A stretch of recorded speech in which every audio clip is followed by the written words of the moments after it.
I'm your host, Kurt Sandvig, and welcome to Paranormal Almanac.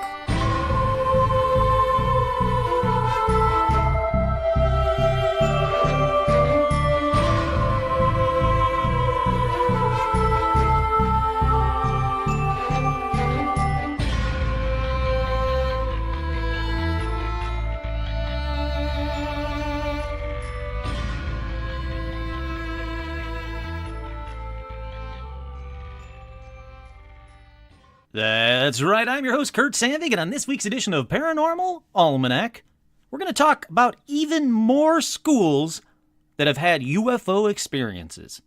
Don't know what I mean by more schools? Well, then you have an episode to listen to, the last episode. Well, you don't actually have to listen to it, but it'd be nice if you did. And since this is a part 2 episode, it'll help you out. But before we get into that, first up, we have shout-outs. Now I have a special shout-out to Lauren McCune. Lauren, this is your special shout-out. We have other shout-outs. We have Lily Venable, Keith, Lauren McCune, Autumn, Nanashi, Shani, Vanessa, Troy, Veronica. Did I mention Lauren McCune? Amber, Nick, Manning, Jeff, Megan, Kat, Martin, Lash, Kira, Maggie. Hi, Maggie. And hi, Lauren McCune. Laura O., Anthony, Jamie, Todd, and Elijah Hendrickson, Dan, Angie, Matt, Laura, Chuck, Travis, Sarah, David, Michaela, Heidi, Rachel, Lindsay, Juliana, Edgar, Sarah, J. Mark, Carolyn, Jim, Jade, Carolyn, Pablo, Laura, Jeff, Dill, Laura, Daniel, Laura, and of course, Lauren McCune. In case you didn't catch on, I completely missed a shout out to Lauren McCune the last couple episodes. Because of that, and because I'm the worst, I want to do some special shout-outs. One of my patrons, one of the awesome people that is supporting the show over at patreon.com/paranormalalmanac. Seriously, thank you, Lauren, so much, and I'm so sorry that I skipped over you on the last episode. Alrighty, with that out of the way, me being the worst that is, out of the way, let's move on to paranormal news. The first story in paranormal news: 160 UFO sightings reported in Washington state last year alone. That's right, some 160 UFO sightings were reported in Washington state last year, about one every 55 hours on average, according to the National UFO Reporting Center. This center, based in Davenport, Washington, receives UFO reports from all around the world, but says it makes no claims as to the validity of the information in any of these reports. Obvious hoax have been omitted, however, but most reports have been posted exactly as received in the author's own words. We hope that this information will prove to be useful to the general public and the UFO community at large. The center reports that Washington state has the third highest number of total sightings in its database, behind California at number 1, and Florida, not surprisingly, at number 2. The reports from the Evergreen State are diverse. Many describe triangular or cigar-shaped objects, spheres, lights, discs, fireballs, and even formations of multiple objects. It goes on to say that the reports come from all over the state at all times of the day and night, and some sightings last for only 2 or 3 seconds, while others continued for several minutes or, in rare cases, an hour or more. This news article also has a couple of examples as well, so I'm just going to read a couple of them real quick. October 24th sighting by a former pilot in University Place. Object was spherical in shape and emitted a brilliant, extremely coherent orange glow. The object made zero noise. As it approached my direction, it just skimmed the bottom of the cloud layers, moving through cloud material and lighting it up with the same orange glow it was emitting. It sped up and slowed down erratically and quickly, moving very much like a living creature would as opposed to a human aircraft or a drone would. It was quite strange. This next sighting was in December 7th in Issaquah, Issaquah. I was at a gas station taking my dogs for a walk. At approximately 18:20, I saw a starfish-shaped object floating and changing shape. It was covered in small, bright, red-colored lights, floating quickly. It was visible for 11 seconds and quickly disappeared. It made no noise. This next one comes from a passenger in a Boeing 737 near Mount St. Helen on June 24th. Altitude 23,000 feet. Heading 295 degree MAG. Craft descended out of the clouds off left wingtip. Close to 5 miles out or so. Held formation for approximately 30 to 45 seconds, then ascended at almost nose-up 45 degrees into the clouds in what seemed instantly. Time 8:15 Seattle time, just east of Volcano on horizon. The report notes that the witness is a pilot and an experienced aircraft mechanic of, quote, unimpeachable integrity. So I'm going to post this news story because there's actually a couple more eyewitness stories in this news story. So I'm going to post it to the Facebook page so you guys can just read them yourself. You don't need me to read them to you. Hopefully you don't need me to read them to you. And if you do need me to read them to you, please just private message me on Facebook and I'll read them to you there. This next story is very similar and still staying on topic with tonight's episode. More than 100 UFO sightings reported in New York last year. So from Washington to New York on this one. Now this one again is according to the National UFO Reporting Center, and it says whether or not you believe these reports, the New York State UFOs are worth a look. In all, there were 103 UFO reports from the state in 2018. Many mention triangular-shaped objects or groups of objects, blinking lights, hovering craft, and saucer-shaped or cigar-shaped craft, because it's from the same report, not surprisingly. The majority of the sightings happened after dark, but one student spotted an object while taking a test on the morning of April 17th in Burnt Hills. The student says, I was sitting in class and looked out my class window and noticed a small egg-shaped object made of metal. It was floating above my school, but since I was taking a test, I didn't point it out. Hey kid, next time, point it out. Point it out to everybody. If you really see a metallic egg-shaped object floating over your school, report it. Another report is a sighting from Route 88 near Richmondville in Schoharie County in July, and it mentioned a semi-truck with trooper and military escort.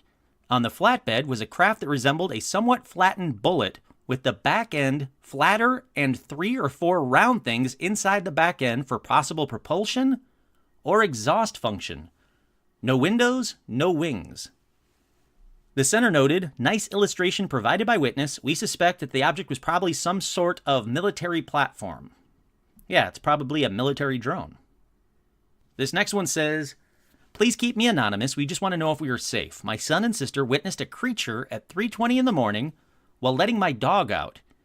They came in running and screaming. They said the thing was 7 to 8 feet tall, gray, green, elongated head, no genitals, and when they startled it, it ran at an impossible speed, covering over 150 in 2 seconds and was out of sight. I'm assuming feet, but who knows. And this article ends with a 2017 study by Chapman University in California, and it found that 35% of Americans believe that aliens have come to Earth in the past. In the ancient past, 23% believes aliens are still visiting in modern times. So 2 articles back to back, both from probably the same report, but from drastically different parts of the country, with some really great eyewitness reports. Now, I read all of the eyewitness reports on this one, so if you want to find it, it's in the Times-Union, and it's about the New York, more than 100 UFO sightings reported in New York. Okay, next up in paranormal news, Harry Reid is pushing for more UFO research. A former Senate Majority Leader, Harry Reid, is lobbying his former colleagues to do more studies on unidentified flying objects. He says, I personally don't know if there exist little green men other places. I kind of doubt that, but I do believe that the information we have indicates we should do a lot more study. Now, he's a Nevada Democrat, and he said, we have hundreds and hundreds of people that have seen the same thing. Something is in the sky. It moves a certain way. He goes on to say, I'm going to have a call with a member of the Senate in an hour or two where we have people in the military who want to come and tell somebody what they've seen. Now, he declined to identify who that senator is, but they have a couple of theories in the article. And he says, what we found in the past is that these pilots, when they see something strange like this, they're prone not to report it for fear that the bosses will think something's wrong with them, and they don't get the promotion. He said so many, many, many times, they don't say a word to anybody about these strange things. The facts are they need a place to be able to report this, and that's what I'm going to work on in a couple of hours to make sure that that somebody I think's a powerful member in Congress, I want him to be able to sit down and talk to some of these pilots who have seen these things. I can arrange this because of the contacts I have with the members of Congress. So, all in all, that's great news. All in all these stories are great news for the UFO community. We have more reports coming in, which is always a good thing and always surprising because nobody looks up anymore. We also have a former Senate Majority Leader who is trying to work with Congress to give people a safe place to report it, especially military people. The people who have seen the most and probably have some of the best stories, but are afraid to tell them. All right, one final story before we get to tonight's topic, and this one is not about UFOs. It's sort of about Bigfoot. Bigfoot found? Nah, just a statue with glowing red eyes in North Carolina. The story's about an animal shelter in North Carolina who is alerting residents to stop calling animal control to report sightings of Bigfoot, saying it's actually just an 8-foot-tall wooden statue with eyes that appear to glow at night. If you see this phenomena, you do not need to call animal control because it is not Sasquatch or any other large creature. Now, they do have a photo of this Bigfoot statue, and I gotta say, if you see this photo, maybe if you're going 70 miles per hour down the street, down the road, and you see this out of the corner of your eyes, yeah, it's kind of startling. But if you actually stopped and looked at this, especially in the daylight, it is very obviously a Bigfoot statue, not a real Bigfoot. The shelter said that the statue is one of several that sit on the private property in Statesville, which is more than 40 miles north of Charlotte in North Carolina. For years, people have reported sightings of the mythical creature, which mostly have been debunked. And then it goes on to talk about some other Bigfoot sightings, and it keeps saying that Bigfoot's not real. Bigfoot's real. By the way, don't fucking shoot Bigfoot. Don't even fucking shoot the Bigfoot statue. It's cool. Leave it be. All right, with that, I only have one more thing to say. You guys really should be watching Project Blue Book. It is a great show. I'd love to hear what you guys think about it. I think it's fantastic. It follows J. Allen Hynek, who, if you've listened to these episodes, you know who he is. And it's based on real stories from Project Blue Book. It's the stuff that I talk about on here that hopefully you guys want to hear. Now, since I brought it up, let me be very clear about something. When I talk about, of course, J. Allen Hynek showed up, and of course a weak explanation is made by the government, I am not bagging on J. Allen Hynek. I really think he was coerced into coming up with explanations to stop all the UFO reports coming in. Now, I think he did a great job at investigating, and I truly believe that if he wasn't working for the government, if he was independent, he would have been influential in disclosure. Of course he shows up to all these reports back in the day. He was the one leading the cause investigating UFO reports. Okay, with that, let's go to Wales. Broadhaven and Little Haven in Pembrokeshire, West Wales. Now, if you're a regular listener, you won't be surprised by the fact that a UFO sighting here led this area to be known as, quote, the Dyfed Triangle. It was either going to be named that or the Wales Roswell because anything that happens, they always go to, it was the Roswell of this. It was the triangle of that. It's all crap. It's always one of the two. So let's go to February 5th, 1977. When, just like the Australian story from last edition, a group of school children were playing outside their school when they noticed something. A silver, cigar, or saucer-shaped UFO was spotted landed on the ground in a field near the school. Now, I say either because there is some discrepancy as to what shape it was, but I will say based on the drawings and the majority of the sightings, it appeared to be saucer-shaped. I just wanted to include the cigar shape because some reports do have it listed as cigar-shaped. Anyhow, just outside the craft was a silver-suited spaceman, and that's in quotes. A bunch of the students ran inside and told their teachers what they saw, but the teachers didn't believe them. And they told them to all come in and quiet down and continue with the day's lessons. Now, after school, the students again were talking about what they had seen earlier in the day. They had told other kids, they had told their parents, basically anybody that would listen. Now, depending on where you get your information, the students or the parents went to the local police and asked that this be investigated. And when the police asked the teacher about it, the principal decided to talk with the students the next day. However it led to the principal talking to the students the next day, whoever reported it, it does seem like, yes, the police were involved. Yes, they did talk to teachers, and they did have the principal talk to the students. Now, after the principal listened to the kids' stories, he asked all the kids involved in the incident to draw what they had seen. And not surprisingly, he was shocked that the drawings were basically all showing a saucer-shaped UFO with a dome on top. The craft was described as being silver and cigar-shaped with a dome covering the middle third by a 10-year-old pupil, David Davies. Now again, there is some discrepancy between the shapes of it, but it also depends on where the students were when they witnessed it. Were they to the side? Were they head on? Some kids are going to just see the shape and just think, okay, it's cigar-shaped, when it's actually a full saucer, but they didn't see the full saucer part. So even with that, I have to say that the drawings are amazing. And again, I'll post the drawings on the Facebook page. You guys have to take a look at them. They're drawings of a UFO just like you would expect 10-year-olds to draw. But these are the ones that they saw. This was the UFO that they saw when they were asked to do these drawings. Okay, let me pause right here to say that this made the news. Everyone in the area basically had heard what the kids saw, and this will be important in a minute, okay? Just remember that. But let's move to February 17th.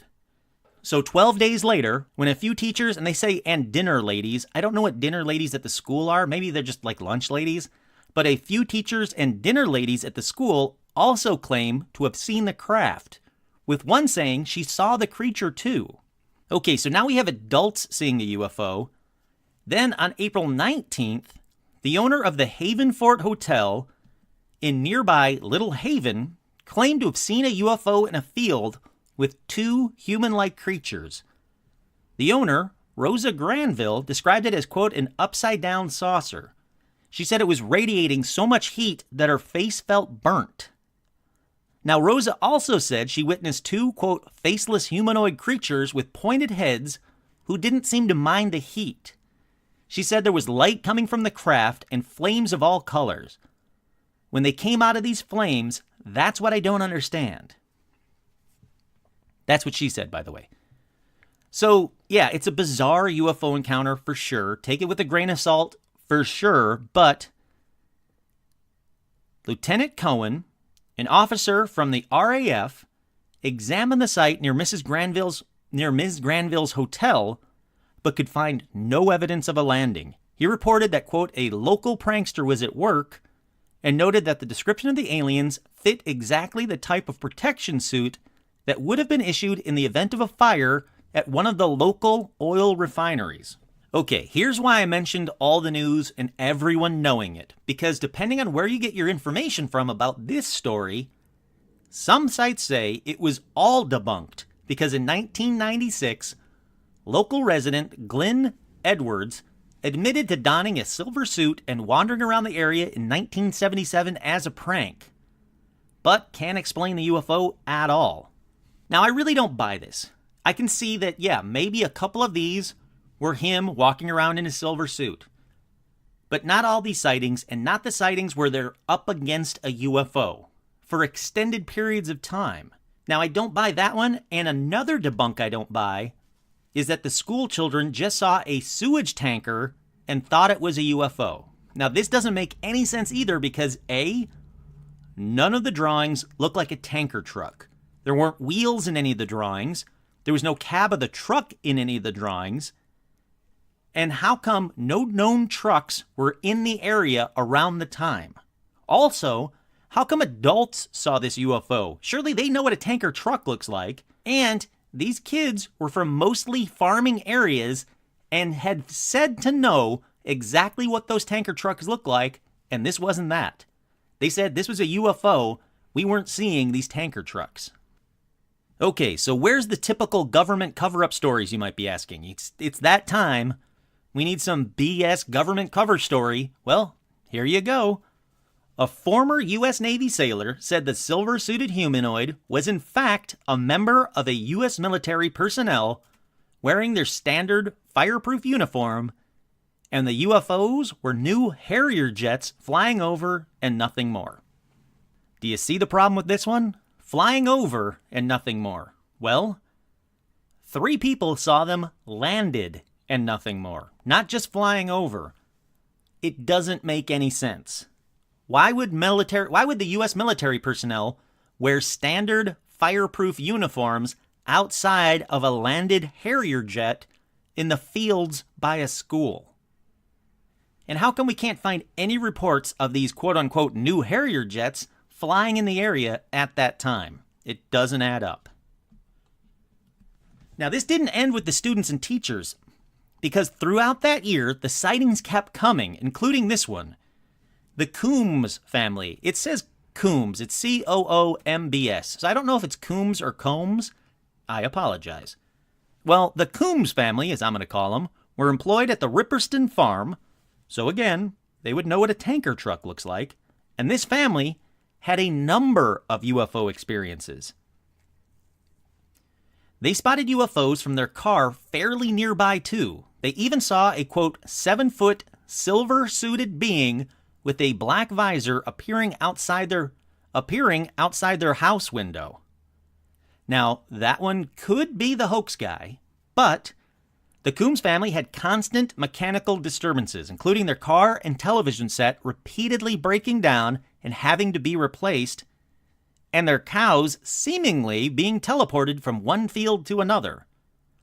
Although I gotta say, this is almost a throwaway side story, and no more details are out there, so I don't know about this one, but I wanted to add it to it because it was included with the numerous reports that they had throughout the year. Regardless, it seems like a whole lot of people saw UFOs in that area during the time, and whether you believe half of them, you don't have to believe the Coombs story, you don't have to believe Rosa Granville. There's a couple of really odd stories in there, but the students and the teachers all seeing the same thing on 2 different occasions leads me to believe there was something to this one. And the numerous reports after that and around that time just kind of concretes it for me. Okay, from here let's go all the way to Zimbabwe for another school UFO encounter. Hint, these will all be school UFO encounters. Now, this one is a very well-known one, and it takes place relatively recently. It took place on September 16th, 1994. So about 20 years after the Broadhaven incident, teachers and school officials at the Ariel School in Ruwa, Zimbabwe, were shocked when 60 students reported that a flying object had landed on the school grounds. This one sounds remarkably like the one that happened in Australia. It is crazy, the details, how close they match, but how different they are. The students were aged 5 through 12, and just like all of these stories, they were outside during recess playing when they noticed the UFO. Now, Ariel Elementary School is a private primary school located in Ruwa, R-U-W-A. I apologize if I'm not saying that right. It's a small town in East Zimbabwe. All of these students said they witnessed 3 silver balls high in the sky. These balls didn't make any noise and seemed to pop on and off.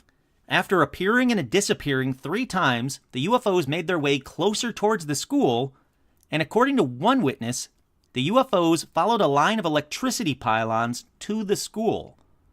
When they got closer, they either landed or some say hovered close to the ground in a tree-filled area. Now, it was thick with brushy thorn bushes and bamboo as well, and supposedly filled with poisonous animals and insects, so was completely off limits to the students and the school in general. The encounter lasted for about 15 minutes before the craft just took off at high speed. All the children told the same basic story when questioned at the time of the incident and all of the years since. They all say the UFOs came down about 100 meters, 300 or so feet, in case you needed that, from where the children were gathered at the playground's edge. A small man or men, depending on which eyewitness you talk to, about 1 meter in height with a scrawny neck, large bulging eyes, pale skin, long hair, and dressed in a shiny, tight-fitting black suit, apparently appeared on the top of the object, then on the ground, then behind the object. And it doesn't sound like it was, teleporting or just going from here to here to here. It's just they witnessed it there, then they witnessed him get down, and then he was behind the object. Now, soon after, the object lifted off at a high speed and disappeared. So again, besides the little bizarre alien description, this one sounds exactly like every other UFO encounter at a school. Once the UFOs took off, some of the younger students, apparently believing they were going to be eaten, ran into the school frightened and shouting for help to the only adult in the area at the time. And that adult happened to be a mother of one of the students and operator of the school's tuck shop, which is apparently the place where they get sweets. So she thought the kids were trying to con her away from the candy to get the sweets, so she refused to leave her spot, and she never saw the UFO. Now, the older students who were still outside, they had a different take about the creature or whatever, and that is this creature or creatures telepathically told the students that humans were destroying the planet, polluting the environment, and there would be dire consequences. One of them stated that she received a message from the beings that we are not, quote, taking proper care of the planet, while it was an opinion of another student that they want people to know that we're actually making harm on this world, and her quote is, that we're actually making harm on this world and mustn't get too technologed. I can't say they're wrong. The aliens are definitely not wrong. We are fucking up this world. We are messing up this world. So they're right. They're 100% right. One of the other kids said that I swear by every hair on my head and the whole Bible that I am telling the truth. And she went on to describe the UFOs just like all the other students did. So now we have aliens giving us dire warnings that we're messing up this planet in 1994. I wonder what those aliens are going to say nowadays when it's even worse. But back to the story. Now, the headmaster of the school, Mr. Mackey, who says he's a non-believer in UFOs, said he believed the children were telling the truth and had seen what they had said they saw. Now, according to some sources, and again, take this with a grain of salt, UFOs were seen in the sky over Zimbabwe for 2 days prior to the alleged encounter. But I couldn't find a ton of information about it, so, whatever. I don't know if it's true or not. Now, there are a couple of eyewitness testimonies taken years after their experience. At 10 a.m., Hind writes, on a hot day, the children were let out for a mid-morning break. They were drawn to an area behind their playing field of, quote, long grass with thorn and other indigenous bushes and trees growing higgledy-piggledy fashioned, and undergrowth thick and heavy enough to hide a child should he venture there.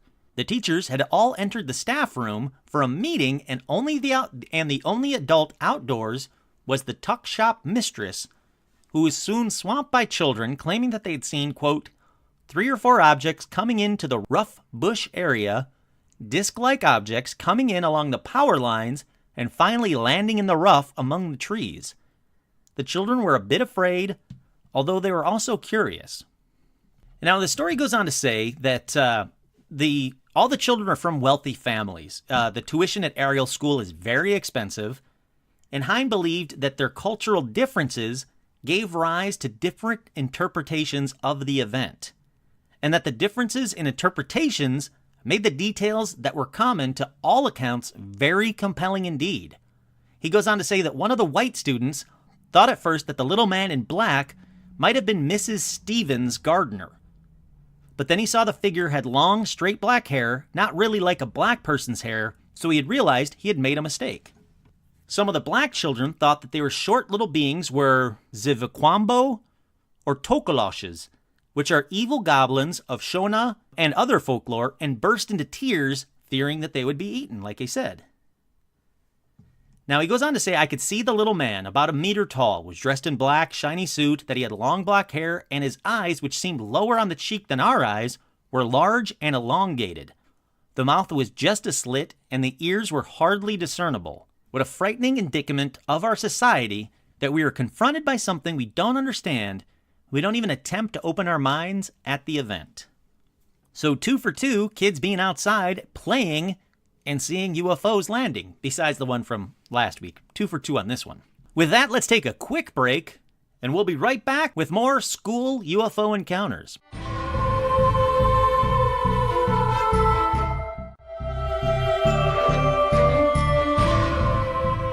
Welcome back. Next up, let's go to the Upton Primary School in Macclesfield, England. This one happened in October 1977, when at 2:45 p.m., 10 students aged 7 to 11 saw an elliptical UFO hovering in trees beside the playground of Upton Primary School. Now, this UFO rose into the sky and vanished, and I can't find out how long this encounter took place for. The details on this one are very slim to none. It says that the kids saw this thing, it was hovering by the trees, and then it just took off and vanished. Now, just like the others, the kids went inside and told their teacher, Mrs. Hindmarsh, and she immediately asked the children to draw what they had seen, separating them to ensure that no copying took place. She since went on to say she was shocked to see how similar all the drawings were and handed them over to the police and told them what had happened. The police investigated the incident and made a police report that held all of the drawings. They contacted the nearby airport and they confirmed there was nothing in that area that was unusual and there was nothing that was detected on their radar that shouldn't be there. The official explanation for this one was misidentified aircraft, even though the police had already confirmed there was no aircraft in that area. So BS to that explanation too. Now, like I say, this one, there's not a ton of information, which, again, it's 1977. There's a good chance these kids are still alive. Where is the more information? Why haven't these kids stepped forward? It's 10 kids. Why haven't they stepped forward to tell the world what they see? So if you're listening to this and you happen to be one of those kids from the Upton Primary School in October 1977 and you saw the UFOs, please get in contact with me. I would love to talk to you. As long as you can prove that you were a student in Upton Primary School in 1977. Okay, from there, let's move to Hillsdale College. Now, this one I almost kept for just the patrons. I'll be honest, I really thought about this making this one just a patron-only episode, but it's a good story. I want everyone to hear it, and because it's local to me, where I grew up, I figured, why not tell the story? Okay, on March 21st, 1966, a young girl at Hillsdale College in Michigan, yay Michigan, was leaving her dorm when she saw a large glowing object hovering above the campus. She called the police, and an officer named William Van Horn showed up. Now, she wasn't alone in this sighting either, though, because roughly 100 students also witnessed the UFO. The glowing object began to move toward a nearby swamp. Spoiler, swamp will be mentioned again coming up shortly. And then quickly flew up and out of sight. Several women living in the McIntyre residence of the college noticed unusually bright lights floating over the Slayton Arboretum around 10:30 p.m. and reported that too.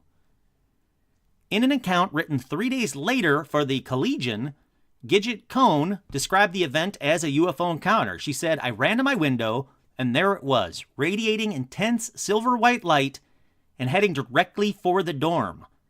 A brief flash of lightning illuminated it just for a second, and in that second, I saw what appeared to be a squashed football or basketball." Now, again, these women in McIntyre weren't the only ones to report the UFO. Harold Hess, who was a Hillsdale police officer at the time, was parked in a lot on West Carlton Road with his partner, Jerry Wise. At some point in the night, the two noticed an almost blinding light hovering somewhere over the college. When they started to drive around the campus to investigate, they discovered the same UFO that the rest of the people had already talked about over the Arboretum. Now, this same guy, in 2015, talked to the Collegian, and he said it wasn't a chopper. There was no humming. I took my weapon out. Jerry told me to put it back. Whatever it is, I don't think it'll be bothered one bit at what you've got at your side.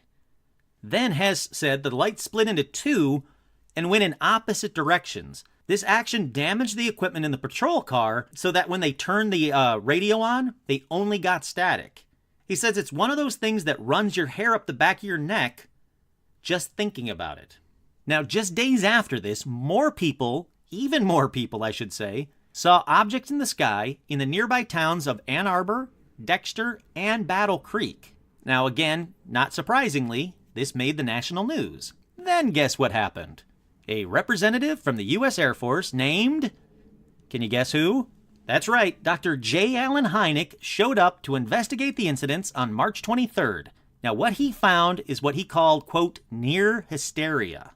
It's like reports from people who witness a fire, he said at the time.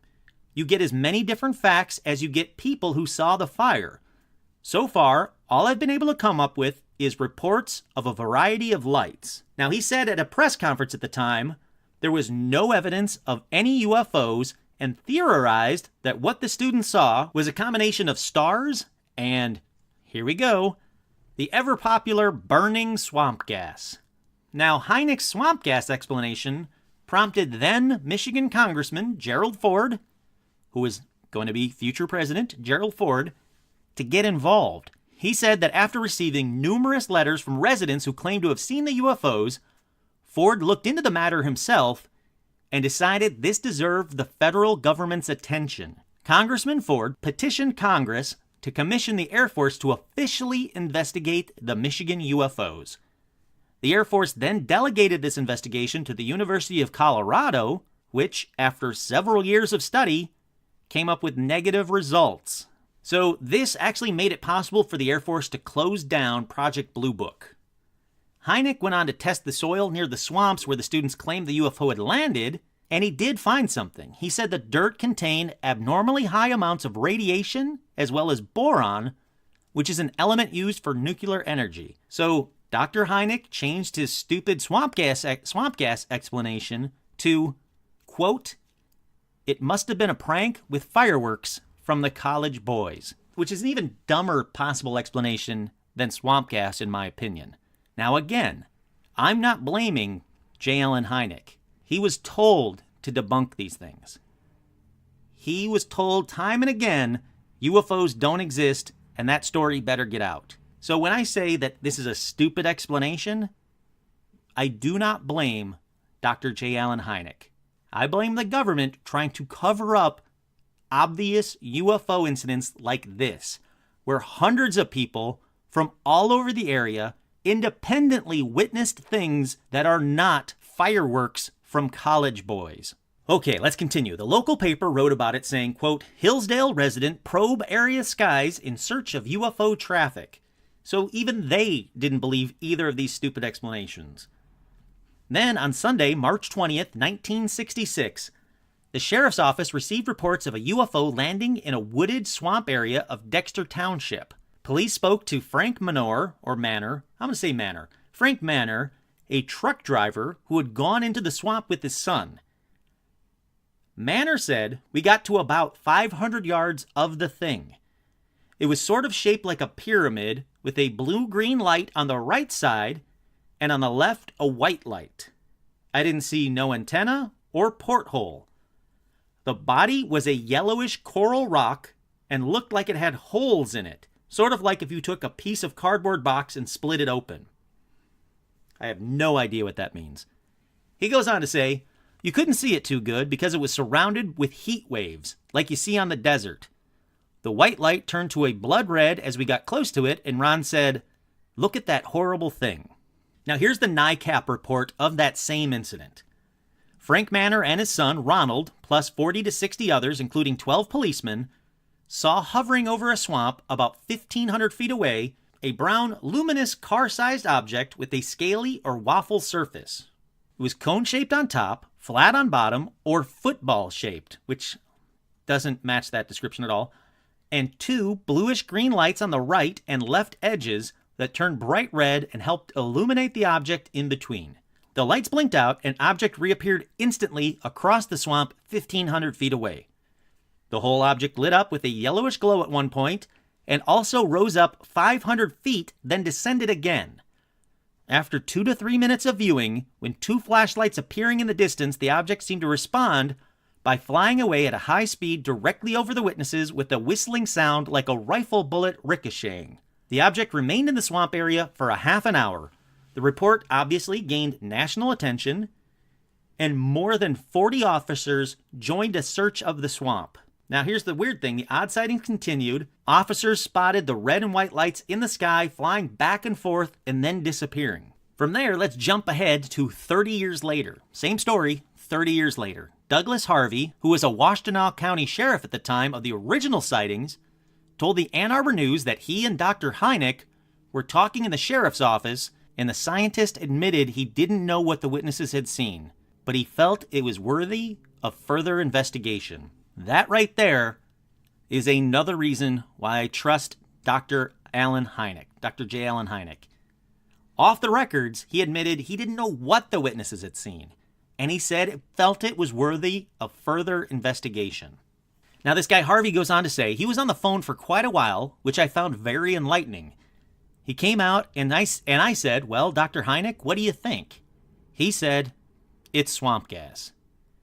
He tells me 1 minute he has no idea what it is, then he makes one phone call to Washington and comes out and gives a statement that it's swamp gas. Very strange. They did see something. I'll believe to the day I die, somebody has kept something quiet and nothing more ever materialized. So we don't know if it was the government experimenting or if it was really a UFO. I don't know. That is directly from a former Washtenaw County sheriff who was there in the room, or next to the room when J. Allen Hynek walked into the other room to make the call, but who spoke with Dr. J. Allen Hynek, who 1 minute was convinced he didn't know anything. After talking to Washington, it was swamp gas. So that one is one of my favorite UFO stories. Again, it's close to home, but not only that, it's a great story, tons of witnesses, Project Blue Book was involved, local sheriff's offices were involved, and they're still talking about it to this day, and all say it wasn't swamp gas. Some very bizarre NICAP reports in there that some of the details are bizarre, like really bizarre. But that's a UFO. Whatever that thing was, that is a UFO for all intents and purposes. Not swamp gas, not college frat boy fireworks. Okay, these next two are quick. Take them with a grain of salt. The only reason I'm keeping them is they fit the basic parameters of this edition. And the times they happen do correspond to other UFO sightings in the areas at the time. Here we go. Elder Park Primary, 1952, Glasgow, Scotland. Joan Torrance was walking home with her friends from Elder Park Primary School. It was just after 4 p.m. It was the early summer. And the reason I bring that up is because the sun being high in the sky is important to this one. So Joan had just made it across the playground of the school when the sky suddenly went dark, like eclipse dark. Joan turned around to look back at the school, and she saw a saucer or sombrero-shaped silver saucer hanging above the building. It was so large that it blocked the sunlight. Now, it wasn't just her and this friend that saw it, though. The janitor and one teacher came outside and stared up at the UFO, too. The UFO was rotating silently, and as quickly as it showed up, it took off again in an instant, straight up. When she got home, she told her mother about what happened, but the mother didn't believe it. And I can't find anything about the janitor or the teacher's account, sadly. No one else seems to be talking about this one, and it is from the 50s, so it is getting to that point where we might not be able to, those witnesses might not be around anymore. Janitors or teachers in 1952, sadly, just might not be around anymore. Next up, Greenock Elementary School. 1948, 9-year-old Linda was walking home from school for her lunch break with a friend in Greenock, Scotland. They both heard a strange buzzing noise and looked up to see multiple flying saucers in the air. The UFOs were flying so low that the girls said that they could see the occupants inside. They said that they could see the shapes, but not the physical features. So, ready for this? The girls started waving at the UFOs, jumping up and down, trying to get their attention, and according to them, the aliens waved back. Linda reports that the UFOs continued to follow them on their walk home, as if they were being observed, then flew away and disappeared. So there's two things about this one. It's 1948, so UFO stories aren't that common yet. Now, this wasn't something that was made up by kids at the time, and also surprisingly, there were other UFO reports from that area at the time. So, honestly, who's to say? Maybe they did get a flyby by UFOs while the aliens waved to the kids. I don't know. Okay, one last story for you guys.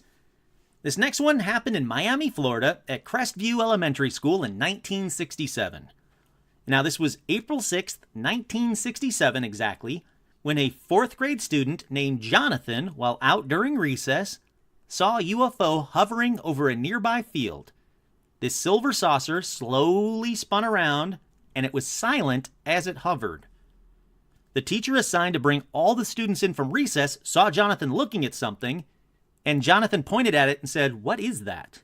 Now, at this point, the only ones left outside were Jonathan and Mr. Aptful, the teacher. Now, they stood there and watched the UFO when all of a sudden it vanished in a sudden white light. Both were startled, but eventually went back in, acting way too calm as far as I'm concerned. So they walked back in. Then, like a couple of the other stories, the sightings continued. The next day it returned with 2 more UFOs, and it wasn't just Jonathan and Mr. Apfel this time. Over 100 children and teachers were outside while the students were playing at recess when 3 oval-shaped flying saucers appeared overhead. One of the UFOs was as big as a cruise ship, and the other 2 were much smaller. Now this time, the responses were what I would expect. Complete mayhem. The students ran towards the UFOs, and the teachers panicked. The big ship landed in a field near the school, and the other 2 ships disappeared from view. The teachers, surprisingly to me anyway, shouted for the children to go home, to run home immediately.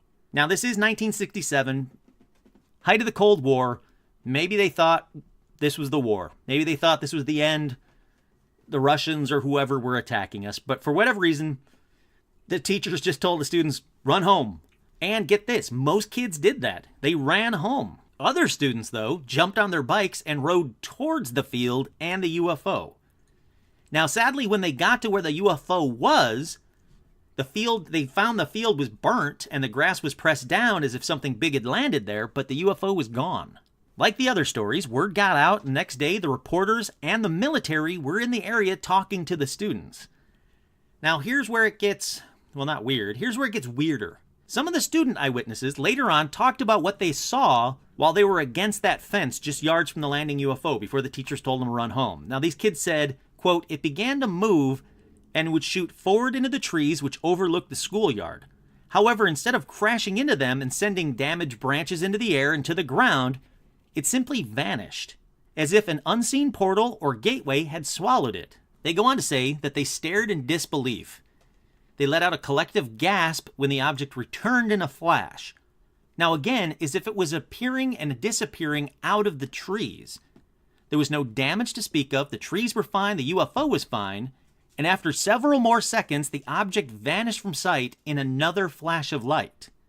So almost as if this one was interdimensional or able to phase through solid objects. Not surprisingly, the military interviewed everyone, and their official report? 3 helicopters buzzed the school and scared the teachers and students, nothing more. Does that sound like the eyewitness testimony? Even remotely? Nope. If there were 3 helicopters buzzing the school, the teachers, sure, might have panicked and said, "Go home, we don't know why the helicopters are here, they're way too close to the school." But the teachers wouldn't say UFOs. They would say helicopters. They know what a helicopter looks like. It's 1967, for God's sake. Okay, so here's some of the eyewitness testimony that has since come out about this incident. They would state of seeing, quote, 3 oval-shaped objects coming through the clouds on a clear day. According to the witnesses, 2 smaller objects were dancing around the larger craft. The larger object appeared to be made from shiny metal and was around the size of a cruise ship. The witness would also state the object would land briefly in a nearby field. They would later ride their bikes to the area, like I said, and find the ground charred and smashed in the shape of the object. They would also remember, quote, men in uniforms arriving at the school later that day. So again, there was another UFO experience that lasted for a while with hundreds of eyewitnesses that was brushed off as some BS lame military cover story that doesn't even make sense. They're not even trying with these cover stories. Yet, officially, according to the military, it was 3 helicopters. I don't buy it. Hopefully you guys don't buy it either, but I don't buy it. Now, you might be asking, why isn't this happening anymore? Well, I'm going to go back to my argument for current day fewer UFO sightings. Even though at the beginning of this episode, I told you there were hundreds of sightings still happening to this day.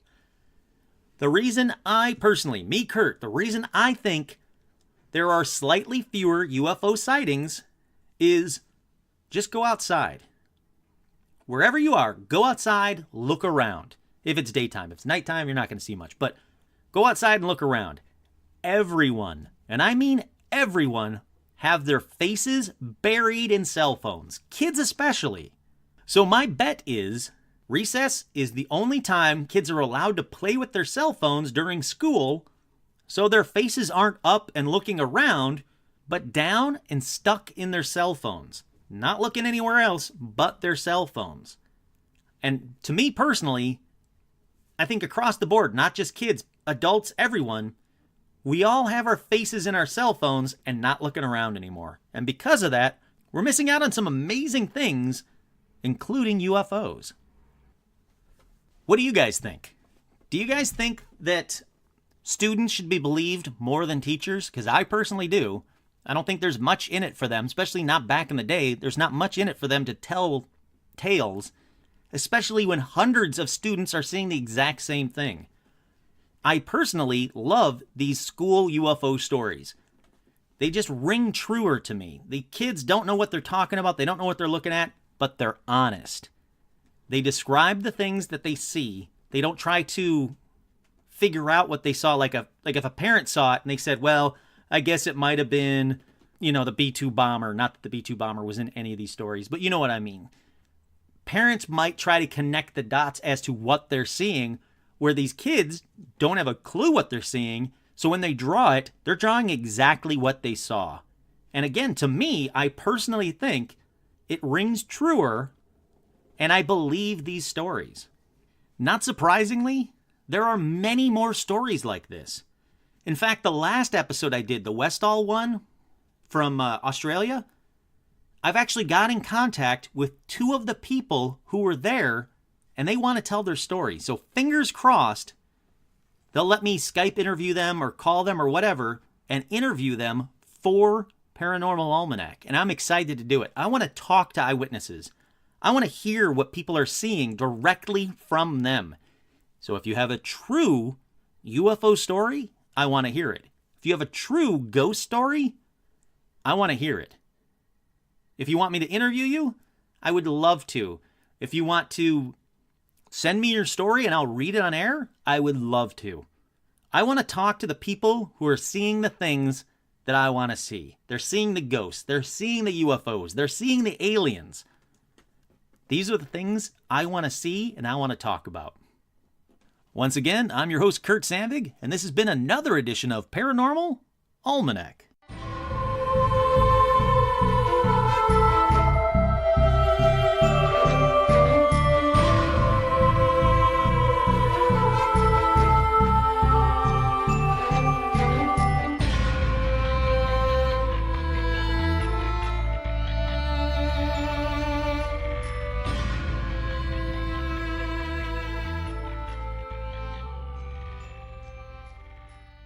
Sarpsus and Crow Universal Food. That's in a large gel.